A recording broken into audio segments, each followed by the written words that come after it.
My name is Graham Cant and I'm IT support at Glengoyne Distillery. I take care of all of the PC systems if anyone has a problem with their PCs or printing or any of the servers. I was always interested in computers from an early age. When I was at school, it was the home computer revolution. Computers were really just starting to become more home items rather than just in the workplace. My friends would have computers and would be playing games, but I would be on it and sort of writing programs and things and starting to do that sort of nature, getting more into the guts of how the system's actually working. My mum and dad, they both we moved to Livingston when it was a new town, and they had quite a lot of new jobs opening up, sort of in engineering and things like that. My dad was a printer by trade, so he got a job in a company working making beer cans. When I was at school, I didn't really know what I wanted to do.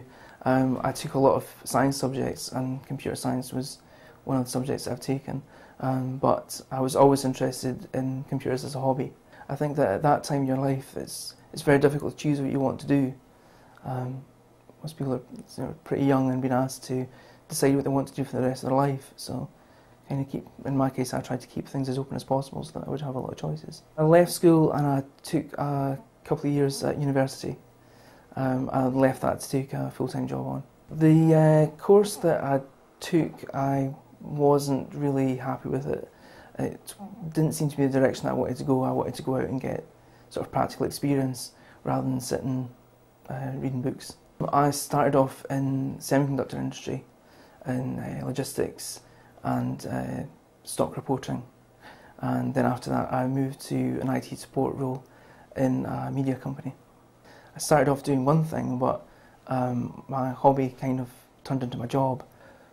When I used to work for an electronics firm, and I was involved in their computer systems. They closed the plant that was here, which meant that I was made redundant at that time. It is quite a gutting experience. You're basically being told that you're no longer required and having to move on to something else.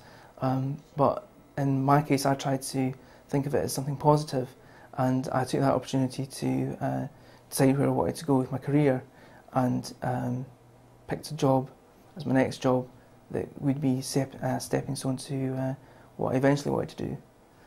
So I sort of took an IT support role, which I knew I could sort of expand into, and then moved on from there. I'm really not one of these people that sort of writes in stone and makes a plan, because, well, certainly from my own experience, my own life, things do change around about you. I'm quite happy here.